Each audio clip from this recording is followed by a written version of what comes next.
नमस्कार भक्तांनो, अधिक मास हा अत्यंत प्रिय आणि पुण्यदायी महिना मानला जातो। या काळात भक्ती, नामस्मरण आणि अध्याय वाचनाला विशेष महत्त्व असतं। असं म्हणतात की अधिक मासामध्ये भगवंताचं ध्यान आणि अध्याय वाचन मध्येच सोडणं योग्य नसतं, म्हणून अध्याय पूर्ण ऐका। मन शांत ठेवून पूर्ण भक्तिभावाने हा अध्याय ऐका। चला तर मग सुरू करूया आजचा पवित्र अध्याय। अध्याय 31 कर्दर्याची गोलोकात गमन।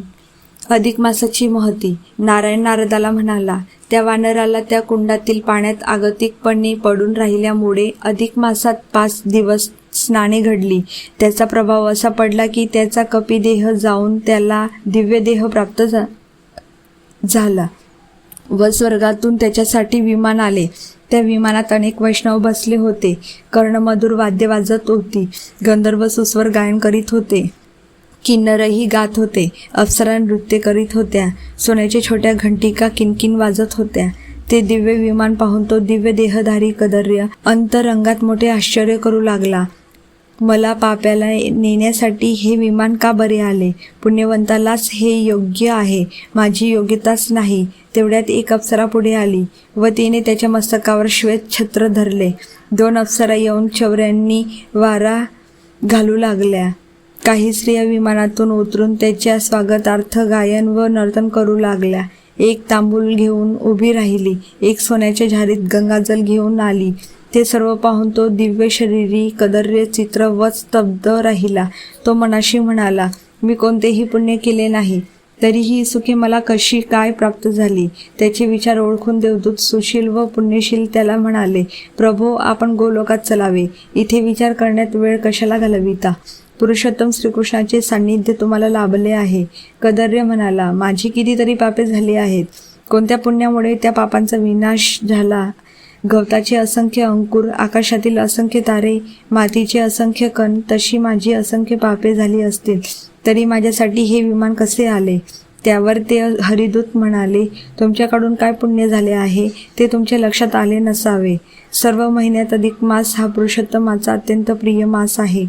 त्या मासात तू वानर देहाने अवचित अत्यंत कठीण व्रत केलेस, ते म्हणजे तू इकडे तिकडे फिरत तोंडात फोड झालेले असल्यामुळे तू काहीच खाऊ शकला नाहीस, त्यामुळे तुझा उपवास घडला, निराहार घडला। तू फळे तोडलीस खरी, पण ती तुला खाता येत नसल्यामुळे झाडावरून खाली टाकलीस। ती खाऊन इतर पशुपक्षी समाधान पावले, तुझकडून अन्नदानच झाले।